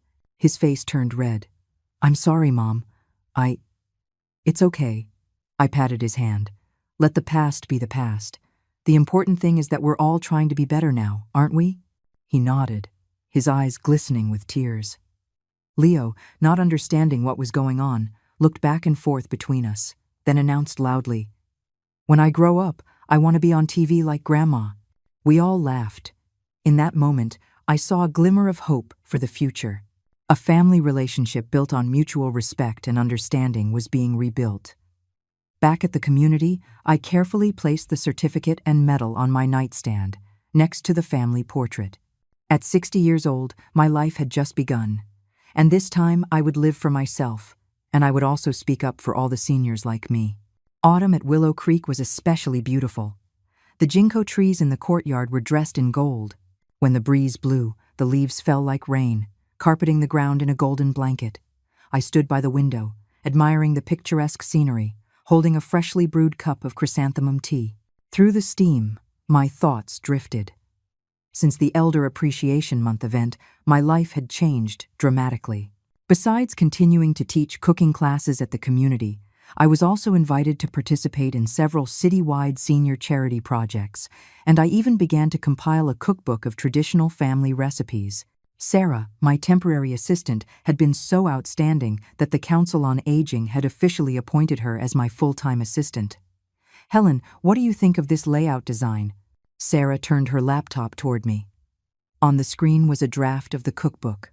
The publisher said, if all goes well, it could be printed next month. I leaned in for a closer look. "Make the font a little bigger. We seniors don't have the best eyesight." "Got it," she said, her fingers flying across the keyboard. "Oh, and that cooking show on the local TV station sent another invitation. Have you considered it?" I shook my head. "Let's pass. I get too nervous on camera. They should find some younger people. But you're a ratings guarantee," Sarah insisted. The last episode you were on broke records. Just then, my phone rang. It was my son, Ryan. Mom. His voice sounded a bit weary. Are you free today? I'd like to talk to you, alone. Of course, I said, checking my watch. What time can you get here? I'm already at the gate. I looked out the window in surprise and saw my son's car parked by the curb. He was leaning against the car door, looking up at my window. Come on up, I said into the phone. I'll make you some tea. After hanging up, I quickly tidied up the room. Since the event, my son had been bringing Leo to visit me every week, but this was the first time he had come alone. My intuition told me he had something important to say. A knock sounded at the door. I opened it to find my son standing there in a suit, holding a fancy cake box. Mom, he said, a little awkwardly. I hope I'm not interrupting your work. Not at all, come in, I said, taking the cake box. It was heavy. What's this? To make up for your birthday cake, he said softly. The one from last year. My fingers trembled slightly. The palm-sized, discounted cake from a year ago stood in stark contrast to the exquisite gift box in my hands. Thank you, I said softly, placing the cake on the table. Have a seat. The tea will be ready in a minute. My son looked around my small room, his gaze lingering on the medals and certificates on the nightstand, then sweeping over the photos of me with the other seniors, and finally landing on the stack of cookbook manuscripts on my desk. Mom, you're really incredible, he said, sitting in the only chair, his tone complex.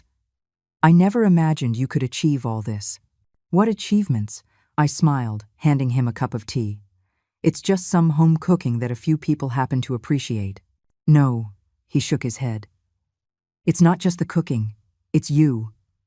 Your resilience, your courage. His voice choked up. I'm so sorry. The teacup trembled in his hands, and a few drops splashed onto his suit pants, but he didn't seem to notice.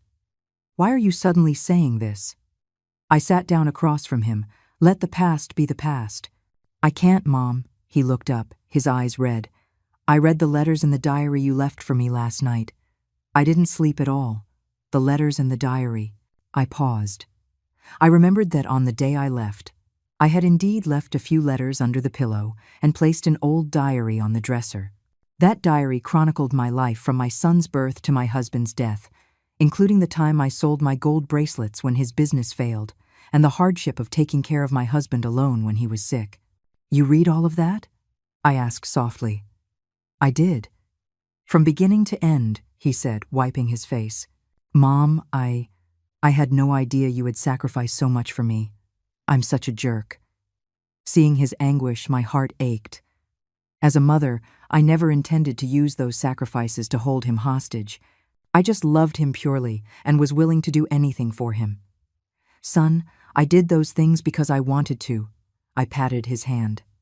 It's natural for parents to love their children, but it's not something to be taken for granted. He suddenly raised his voice. I took your sacrifices for granted. I even let Megan treat you that way. At the mention of Megan, we both fell silent.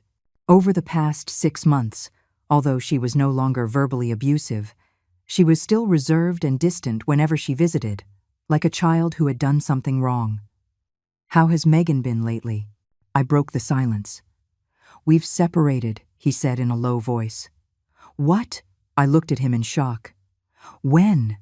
Why? 2 weeks ago, he said, staring into his teacup. She could never truly face her own issues. Every time we talked about the past, she would either avoid it or get angry. I couldn't take it anymore. I then noticed the dark circles under my son's eyes and how thin his face had become. Every time he had visited with Leo, he had acted as if nothing was wrong. I had no idea he was carrying such a burden. Is it because of me? I asked guiltily. No, he looked up sharply. Absolutely not. It's our own problem. Mom, you know, after reading your diary, I started to think about our marriage. Megan's attitude toward her own parents is just like how she was with you, ordering them around. With no respect, he ran his hands through his hair in frustration. I thought it was just her being strong-willed, but now I realize it's the trauma from her family. Her mother treated her grandmother the same way. I silently recalled Megan's tearful apology. She had said she grew up watching her mother mistreat her grandmother and thought it was a normal way for in-laws to interact. I suggested she see a therapist, Ryan continued. She refused. She said I was trying to humiliate her. We had a huge fight, and she moved back to her parents' house. What about Leo?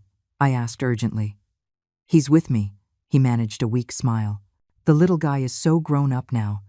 He packs his own school bag and even helps me make simple breakfast. He said, Grandma taught me how to beat eggs. My eyes welled up. The little boy who had once mimicked his mother and called me an old thing now remembered the life skills I had taught him. Mom, my son suddenly knelt before me, clutching my hands tightly. Give me a chance to make it up to you. Let me be a good son again. Seeing his tear-streaked face, my heart melted. I helped him up and said softly, You've always been my good son. We just both needed to learn and grow. Then will you move back in? He asked hopefully. It's just me and Leo at home now. The house feels so empty. I shook my head. I'm happy here.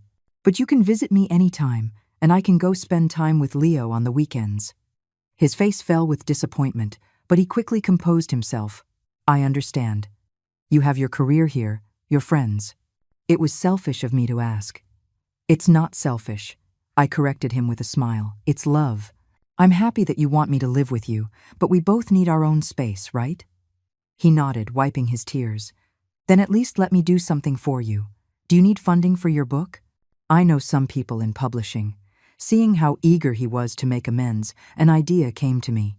Actually, there is something you can help with. What is it? Just say the word. My cookbook is missing a few traditional banquet dishes, I explained. Your grandfather? My father-in-law was a head chef at a state-run restaurant back in the day. He had a few signature dishes I never learned. Your father should remember how to make them. My father, he paused. You want me to ask him? Yes, ask your father, I said calmly. He's living at the Green Mountain nursing home, isn't he? My son's expression was complicated. Before my husband passed away, a misunderstanding had caused a rift between father and son, and they had barely spoken since. Over the years, Ryan rarely visited his father, even on holidays, just making a perfunctory phone call. Mom, He hesitated. No rush, I patted his hand. Think about it. The old man is over 80. You have fewer and fewer chances to see him. He nodded gravely, then changed the subject. Oh, you should try this cake. It's from Megan's favorite bakery. I opened the exquisite cake box. Inside was a beautiful cream cake with happy birthday, Mom written in fruit jam, decorated with 6 small strawberries. But it's not my birthday, I said, confused. It's for last year, he said softly. To make up for that one. I'm sorry. I cut a small piece of cake and took a bite. The cream was rich and smooth, the strawberries fresh and juicy. This birthday cake, a year late, seemed to hold a symbolic meaning. Some regrets could be mended, some mistakes could be corrected, as long as the heart was willing. Is it good? My son asked expectantly. It's delicious, I nodded with a smile. Very sweet. He let out a sigh of relief, and his smile reminded me of him as a little boy, the one who would hug me and say my cooking was the best in the world. Oh, right. He suddenly remembered something and took an envelope from his briefcase. This is for you. What is it? I took the envelope. It was heavy. Rent for the past 5 years, he said seriously. You lived with us, cooked for us, took care of our child, cleaned the house. At market rate, we should at least pay you this much. I opened the envelope. Inside was a thick stack of $100 bills, probably $2,000 or $3,000. I looked at him in shock. This is too much. It's not, he shook his head. A live-in nanny costs at least $5,000 a month. That's $30,000 for 5 years. This is just a down payment. Son, I didn't know whether to laugh or cry. How can I take money from you? You must, he insisted. This isn't for my mother. This is the service fee for Miss Helen Feng. You taught me that to respect a person, you must first respect their labor and their value. His words stunned me. It was true.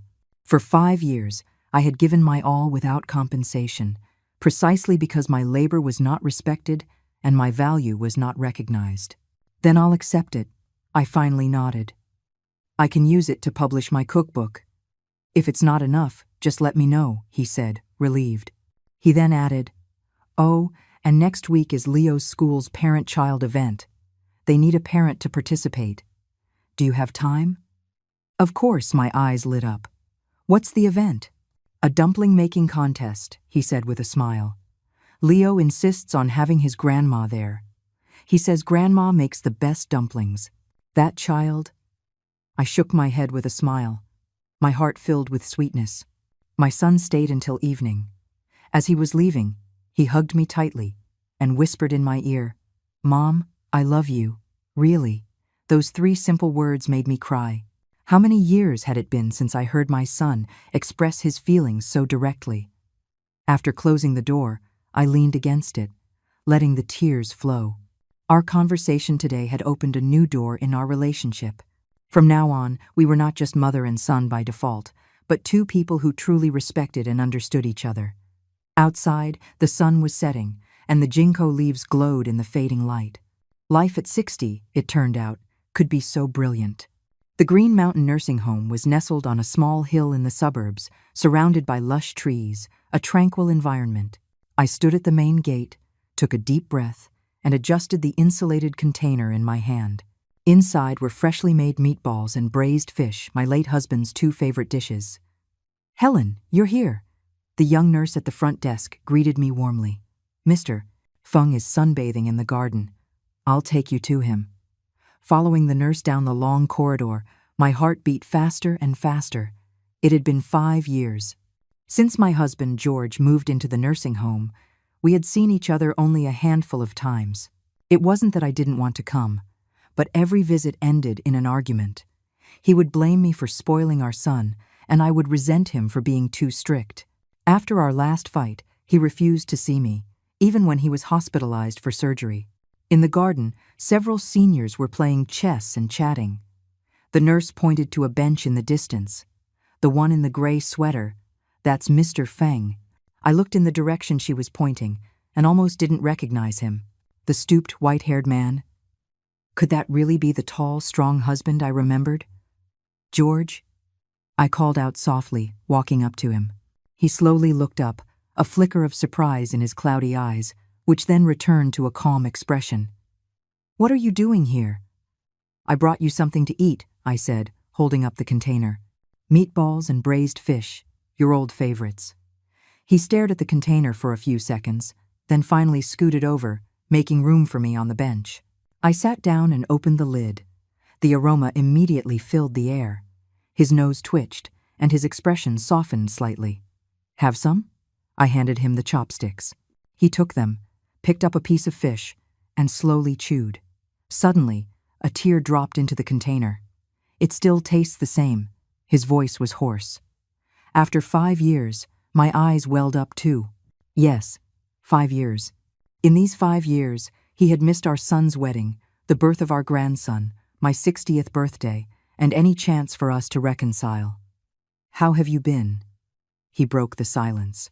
"I'm doing well," I said softly. "I moved out. I'm at Willow Creek Senior Living now." I heard, he nodded. "The young nurses here are all talking about some old lady on TV teaching people how to cook. I figured it had to be you." You've been watching TV?" I asked, surprised. He looked a little embarrassed. "I sneak a peek when the aides aren't looking. They say it's bad for my eyes." We shared a smile, and for a moment, it felt like we were young again, sneaking around on our dates. Back then, he was just an apprentice at a state-run restaurant, and I was a worker at the textile mill. Every meeting felt like a secret mission, hiding from his master chef. "George," I gathered my courage. Ryan wants to come see you." His hand paused, and the meatball on his chopsticks fell back into the container. "What does he want?" "He wants to learn how to cook from you," I explained softly. "I'm putting together a family recipe book, but I'm missing some of your signature dishes." "Humph," he scoffed. Now he remembers his old man. Where was he when I was having surgery? Where was he on my 80th birthday? I remained silent. It was true. Our son had been too distant with his father over the years. But who could really say who was right and who was wrong? The father and son were two peas in a pod, stubborn, proud, and terrible at expressing love. "He knows he was wrong," I said softly. "He read my diary and realized you didn't intentionally miss his graduation ceremony." "I was in the hospital with a work injury," George said, agitated. "My leg was broken, in a cast. How was I supposed to go?" And he held a grudge against me for his whole life. He was young then. He didn't understand. I patted his hand. "He understands now. He wants to make it right. George, give our son a chance. He's over 40 now." George was silent for a long time, then finally sighed. "Whatever. If he wants to come, he can come. But I'm not promising I'll teach him." I knew this was the biggest concession he could make. We chatted a little longer, then I got up to leave. As I was walking away, he suddenly called out, "Helen, will you come again?" "Of course," I nodded with a smile. "I'll bring dumplings next week, your favorite chive-filled ones." Leaving the nursing home, the warm sun shone on my face. My phone rang. It was a message from Sarah. "Helen, the publisher is asking for the manuscript. When can you submit the last few recipes?" I replied, "Just a few more days. I've sent my son to consult with his grandfather." Just as I sent the message, another call came in. It was my son, Ryan. "Mom?" His voice was a little nervous. I went to see Dad." "What? Now?" I asked, surprised. "I just left the nursing home." "I know. I saw your car," he said in a low voice. "I waited in the parking lot until you left before going in." That silly boy, so nervous he had to hide from me. "How did it go?" I asked with concern. "Not great," he said with a bitter smile. He yelled at me for half an hour, called me an ungrateful brat. Then he threw a notebook at me, said it contained all his life's work, and told me to figure it out myself. I couldn't help but smile. That sounded just like George. Soft-hearted, but with a sharp tongue. "Is the notebook useful?" "Incredibly useful." My son's voice suddenly became excited. "It's full of treasures. Mom, do you know the secret to a perfect broth?" Dad's notebook explains it all. Listening to him ramble on about cooking techniques, my heart felt warm. That notebook was George's prized possession. He wouldn't even let me touch it back in the day. The fact that he was willing to give it to our son meant that he had mostly forgiven him. "Mom, thank you," my son said seriously. "If it weren't for you, Dad and I might never have reconciled." "There's no overnight feud between a father and son," I said softly. "Oh, and Leo's parent-child event is next Wednesday, right?" "Yes, at 10 o'clock in the morning," he paused. Megan will be there too." Oh, I was a little surprised. "Are you two back together?" "No," his voice dropped. "She's going as a parent representative. We're still separated." I could hear the disappointment in his voice and didn't press further. After hanging up, I decided to go see Megan. No matter what, she was still Leo's mother, and perhaps my daughter-in-law again in the future. Megan was staying at her parents' house. I bought some fruit and stood in front of the familiar villa, ringing the doorbell. Her mother, a well-maintained middle-aged woman, opened the door and was clearly stunned to see me. "Helen?" she stammered. "What are you?" "I came to see Megan," I said calmly. "Is she here?" "She is, but—" She hesitated, then stepped aside. "Please come in."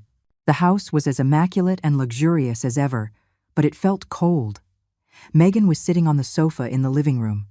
When she saw me, she shot up in surprise. "Helen?" "Megan," I smiled, handing her the fruit. "I heard you're going to Leo's school event.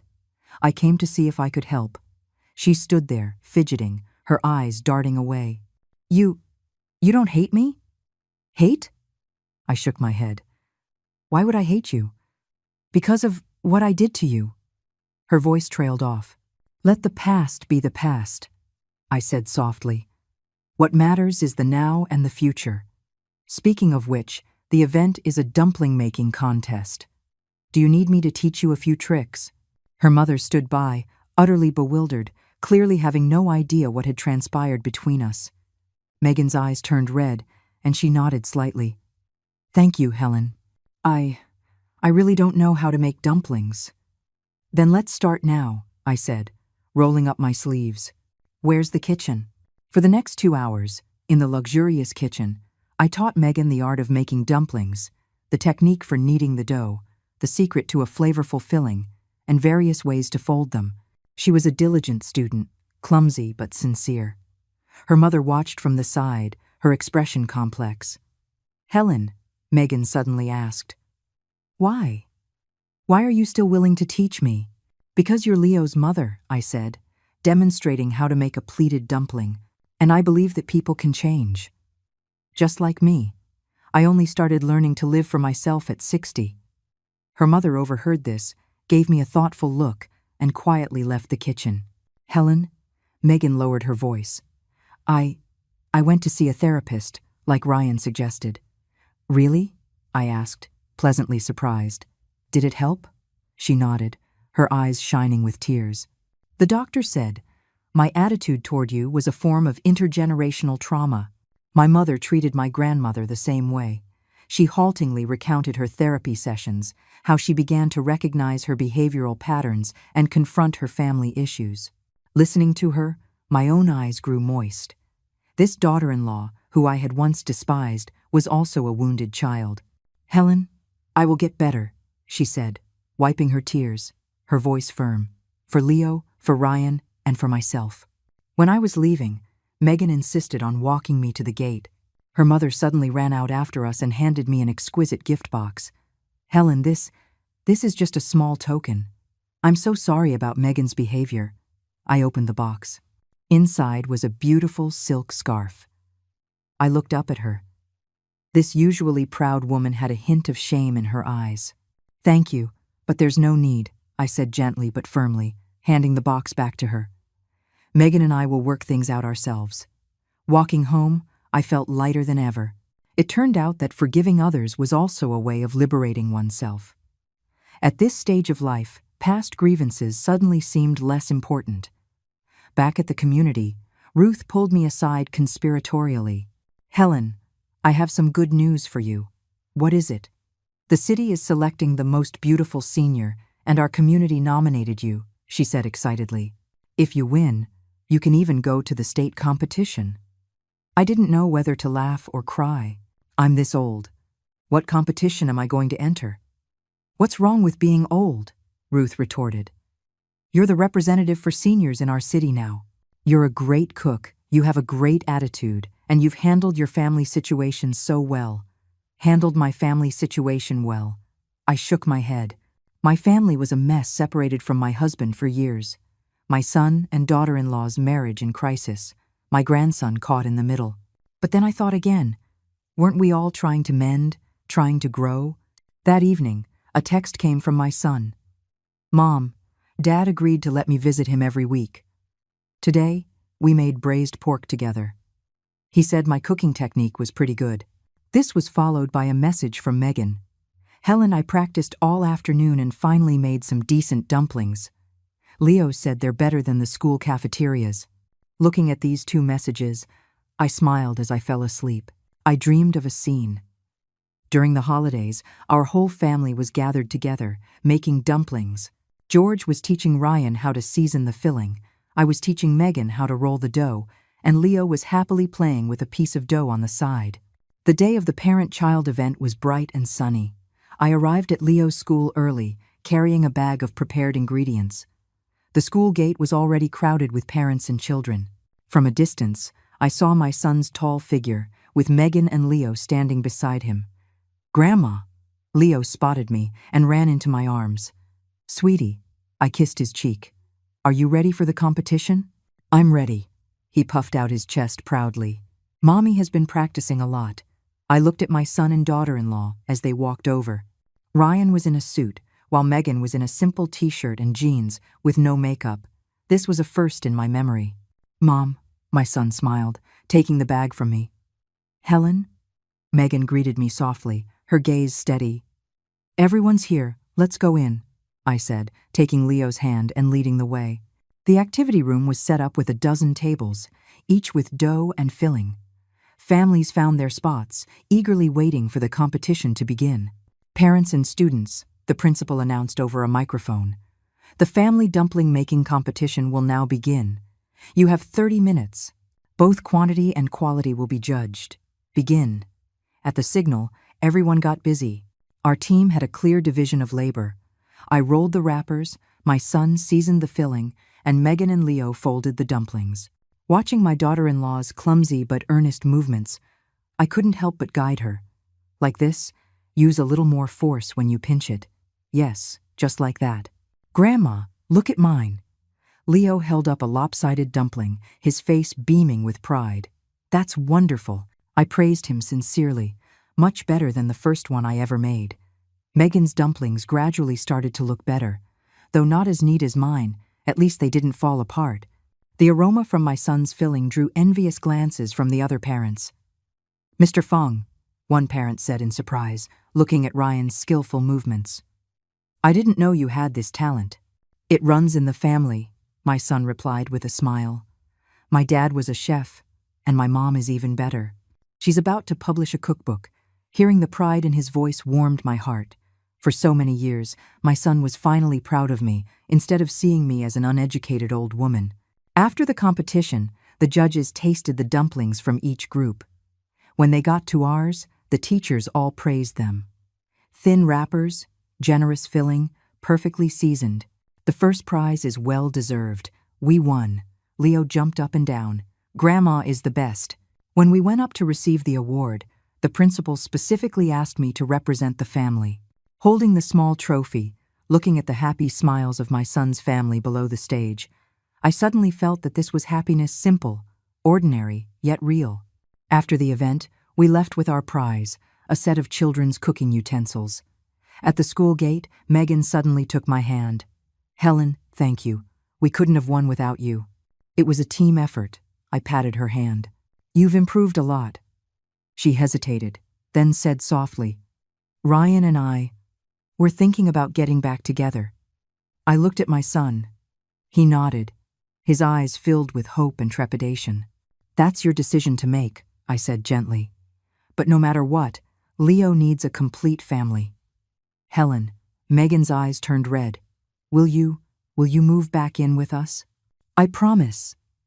"Megan," I interrupted her softly. "I'm happy at the community, but we can visit each other often, okay?" She looked a little disappointed but nodded. My son came over and put his arm around her shoulder, comforting her silently. Watching them, I knew this young couple was finally learning to understand and support each other. That weekend, I took dumplings to see George as promised. When I pushed open the door to the activity room at the nursing home, I was surprised to find my son there too. He and George were huddled over the notebook, with various ingredients spread out on the table. "Mom," my son saw me and waved excitedly. "Dad is teaching me the secret to making 3 non-stick pudding." "Helen, you're here?" George looked up, a rare smile on his face. "Just in time. Try your son's pudding. It's almost as good as mine was back in the day." I tasted the dessert my son made. It was indeed sweet and soft, not sticking to the plate, the chopsticks, or the teeth. Delicious. I praised him sincerely. "Much better than your dad's first attempt. He nearly burned down the kitchen back then." "Nonsense." George's old face flushed, and my son laughed heartily. Seeing the father and son getting along so well, my eyes grew moist. Years of estrangement had finally melted away. George even agreed to come to my son's house for the holidays, a first in 10 years. On the way home, my son insisted on driving me. In the car, he excitedly talked about the cooking techniques he was learning from his father and how he planned to incorporate these traditional skills into a modern restaurant. "Mom," he said suddenly, "Megan and I have talked it over. After we get back together, we want to open a small restaurant specializing in traditional family banquet dishes. What do you think?" "That's a wonderful idea," I said, delighted. "Do you need an investor?" "No," he shook his head with a smile. "We just need your expertise. You can be our chief consultant." "Chief consultant?" I chuckled. A 60-year-old housewife becoming a restaurant consultant. Life was full of surprises. As the winter solstice arrived, according to northern tradition, it was a day for eating dumplings. My son's family invited me over, and George also came from the nursing home. The house was full of life and laughter as we all worked together kneading dough, mixing filling, rolling wrappers, and folding dumplings. Megan's dumpling-making skills had improved significantly, and Leo could now fold simple ones on his own. George and my son were in charge of the filling, while I was the quality control expert, tasting for seasoning. "Grandma," Leo suddenly asked, "when are you moving back? I want to eat your dumplings every day." The room fell silent, and everyone looked at me expectantly.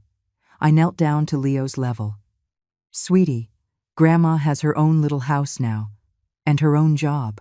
But I promise to visit you every week, okay?" "Okay," he pouted, reluctantly agreeing. "Mom," my son said softly, "we respect your choice, but you will always have a room in our home. You're welcome back anytime." "Thank you," I nodded with a smile. "Come on, let's cook the dumplings." Steaming hot dumplings were served, and we all gathered around the table, like countless ordinary families, enjoying this simple and precious moment of reunion. George even had a small glass of wine, his face flushed, looking years younger. After dinner, my son suddenly brought out a beautifully wrapped box. "Mom, this is for you." I opened it. Inside was a brand new smartphone. This is too expensive," I said in surprise. "Not at all," my son said, helping me set it up. "You're a celebrity now. You need the right equipment. See, I've already downloaded all the apps for you.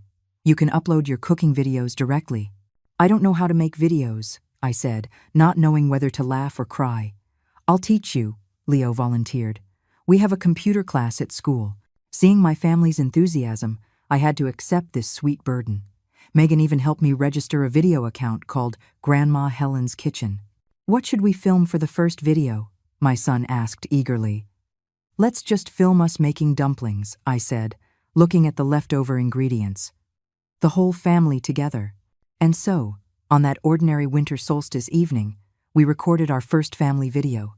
George explained the secret to the filling, my son demonstrated how to knead the dough, and I taught Megan and Leo how to pleat the edges. The room was filled with laughter. "Perfect," my son said, reviewing the footage. "Mom, you're going to be a social media star." "What star?" I shook my head with a smile. "It's just for a keepsake." Late at night, it was time for George to go back to the nursing home. My son drove him. Before leaving, my husband suddenly took my hand. "Helen, have you considered moving into the nursing home with me? They have rooms for couples." I looked at him in surprise, never expecting to hear such a proposal at this time, in this place. "I'll think about it," was all I could say. After they left, Megan stayed behind to help me clean the kitchen. We stood side by side at the sink, working in perfect harmony, like a real mother and daughter. "Helen," she said suddenly, "thank you for giving all of us a second chance." I didn't say anything, just gently squeezed her sudsy hand. Some gratitude needs no words. On the eve of the new year, Grandma Helen's Kitchen had already released over 20 videos, and the number of followers had surpassed 100,000. From simple dumplings to complex banquet dishes, my son, daughter-in-law, grandson, and I filmed the process of making home-style food, complete with detailed instructions. I never expected such a positive response. The comment section was filled with messages like, "This reminds me of home," and "This tastes like my grandma's cooking."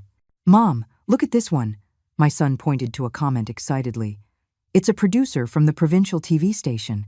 They want to invite you to be on their New Year's special." No. I waved my hands. "It's the holidays. It's better to be at home." "Please, Grandma?" Leo begged, hugging my arm. "I want to be on TV too." Helen. Megan also chimed in. "This is a great opportunity to let more people know about our traditional food culture." Under their persistent persuasion, I finally agreed. The recording went smoothly. I, along with several other seniors, demonstrated how to make traditional New Year's dishes from different regions and shared our holiday memories. The host specifically introduced my story, how I went from a mistreated mother-in-law to a culinary expert, and how I repaired my family relationships. After the show aired, the followers of Grandma Helen's Kitchen skyrocketed, and the pre-orders for my cookbook doubled. The publisher had to do an emergency reprint and even arranged a national book signing tour. Of course, I declined most of it, only agreeing to attend a few local events. On New Year's Eve, the whole family gathered at my son's house for dinner. Unlike the nightmarish birthday a year ago, today's dinner table was filled with laughter. George had come from the nursing home, looking vibrant. My son and daughter-in-law worked together seamlessly, one cooking, the other assisting. Leo acted like a little adult, setting the table. "Dinner's ready," my son announced, bringing out the last dish, a fortune chicken made according to George's secret recipe. We all sat together and raised our glasses. The New Year's gala was playing on TV, and fireworks occasionally exploded outside, while the house was filled with warmth. "Mom," my son suddenly stood up, holding his glass. "I'd like to propose a toast to you. Thank you for teaching me so much this year. I've learned how to be a son, how to be a father, and how to be a better person." "It's the holidays. Why are you saying all this?" I said, embarrassed, but couldn't stop my eyes from tearing up. "I want to toast Grandma too." Leo mimicked him, raising his glass of juice. "Grandma is the best." "Helen." George also stood up, his voice a little choked up. "I'm sorry for all the years of hardship. Looking at all the people I loved in this room, my tears finally broke free. The past year flashed before my eyes like a movie. The humiliation of my 60th birthday, the determination to leave home, the new life at the senior community, the chaos of media attention, and the emotional reconciliation with my family. All right, it's the holidays. Let's not talk about sad things," I said, wiping my tears and raising my glass. "Here's to our family. Cheers. Happy New Year, Happy New Year." Everyone chimed in, their glasses clinking together. After dinner, we all made dumplings for good luck. George and my son discussed the renovation plans for their restaurant. Megan and Leo carefully folded dumplings, and I supervised. The TV host began the countdown. 5, 4, 3, 2, 1. Happy New Year. Outside, fireworks lit up the night sky. My son suddenly brought out an exquisite gift box. "Mom, your New Year's gift." I opened it. Inside was a shiny golden key. "It's the key to the restaurant," my son said with a smile. "You will always be our chief consultant. Welcome to supervise us anytime." And this, Leo also handed me a handmade card. With Grandma, "I love you" written in crooked letters. "Helen," George said mysteriously, "I have a gift for you too. I've applied for a couple's room at the nursing home. It'll be ready in the spring." I looked at him in surprise, then at my son's family. They were all smiling at me, their eyes full of anticipation. "Are you all plotting against me?" I pretended to be angry but couldn't help but smile. "Mom, please consider it," my son said softly. "Dad is getting older and needs someone to take care of him. Besides, you can teach classes and film videos from anywhere." I looked at George's hopeful eyes and remembered our promise when we were young to grow old together, sunbathing and reminiscing. A promise that had been delayed, but not forgotten. "I'll think about it," was all I could say, but in my heart, I already had the answer. On the first morning of the new year, I woke up early and prepared a lavish breakfast. Watching my sleepy-eyed family come downstairs one by one, their faces lighting up at the smell of food, I suddenly understood something. Love is not about sacrifice or tolerance. It's about mutual respect and mutual fulfillment. Only by first finding one's own value can one truly love and be loved. My phone chimed with a new notification. It was a new comment on Grandma Helen's kitchen. "Your story moved me so much. I've decided to go home and see my parents for the holidays." I smiled and replied, "It's good to be home. Happy New Year." Outside, the New Year's sun bathed the earth in light. Life at 60, it turned out, could be so wonderful. A broken family, it turned out, could be rebuilt even stronger.